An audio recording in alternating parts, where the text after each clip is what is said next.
আব্বা 1,000 টাকা লাগবে। এই নাও।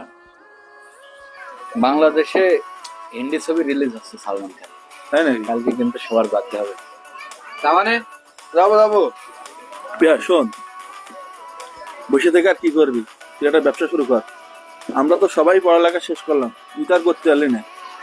বসে টসে থাকিস না, তুই একটা ভালো করে ব্যবসা শুরু কর, দেখ উন্নতি হবে। দেখ পিয়াস, আসলে তো ঠিকই বলেছে। তোর আব্বা বেঁচে থাকতে থাকতে তুই একটা ব্যবসা বাণিজ্য শুরু কর। তোর আব্বা যদি এখন হঠাৎ করে মারা যায়, তোর বড় ভাই তো যেভাবে এখন দেখছে, তোর আব্বা মারা যাওয়ার পরে কিন্তু এভাবে দেখবে না। তুই বিষয়টা না একটু ভাব।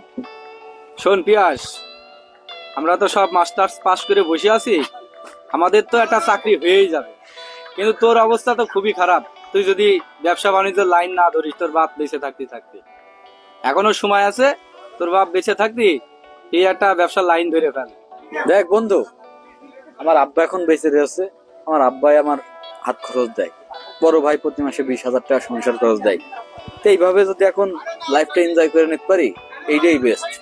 আর আমার ভাইয়ের সাথে আমার যে সম্পর্ক, যত যাই হয়ে যাক, আমার ভাই আমার ফেলবে না, আমার ভাই আমার দেখবে, এই ভরসা আমার আছে। তোর ভাই তোর অনেক ভালোবাসে, কিন্তু পিয়াস বাস্তবতা অনেক কঠিন। স্বার্থে যদি আঘাত পড়ে তাহলে শেষ পর্যন্ত তোর ভাই আর দেখবে না। আমি এমন পরিস্থিতি অনেক পরিবারে দেখেছি। রাত ঠিক আছে, অনেক চল যাই সবাই।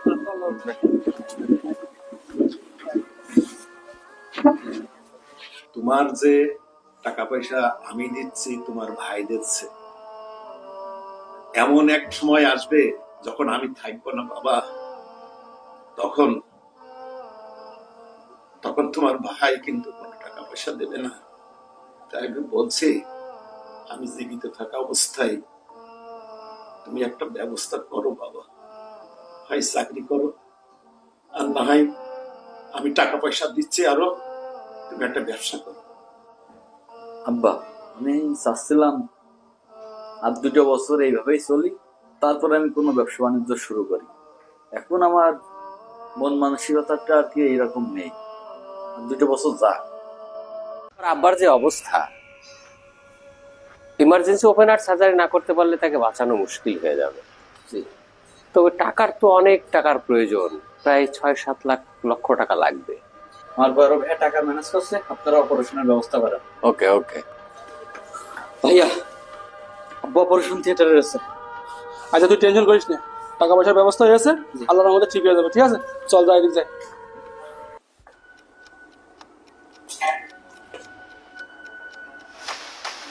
ডাক্তার সাহেব, কি রুগী তো শ্বাস প্রশ্বাস নিচ্ছে না।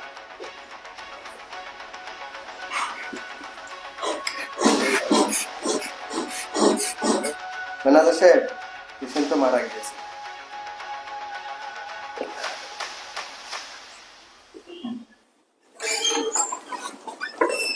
ডাক্তার সাহেব, কি অবস্থা? কি অবস্থা? আপনার আব্বা তো মারা গিয়েছে, অপারেশন আগে মারা গিয়েছে।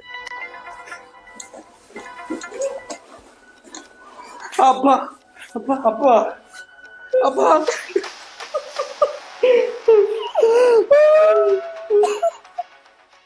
ভাইয়া দাঁড়ান দাঁড়ান, আপনি এলাকায় আছেন, কিছু তো শুনলাম না।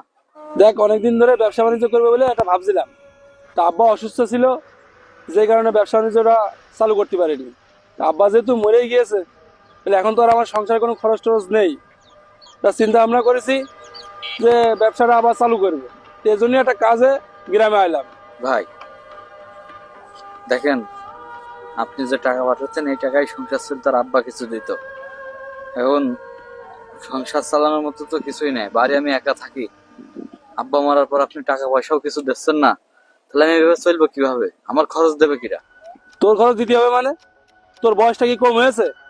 এতদিন আব্বা বেঁচে ছিল, যার কারণে বাড়ি প্রত্যেক মাসে মাসে আমি খরচ পাঠাতাম। তোর মতো ছেলেবেলে একদিনই কাজ কাম করছে, চাকরি বাকরি করছে, তুই লেখাপড়া ঠিক মতো করিসনি। বউ ছেলে মেয়ে নিয়ে ঢাকা থাকতে কত টাকা খরচ হয় জানিস? ওদের পিছনে খরচ করতে গিয়ে আমার টাকা সব ফুরিয়ে যায়। তোর পিছনে খরচ করবো কি আমি? তুই যা পারিস তাই করগা, তোর পিছনে আমি 1 টাকা খরচ করতে পারবো না। আমার কাছে আর ফোন টোন দিবি না।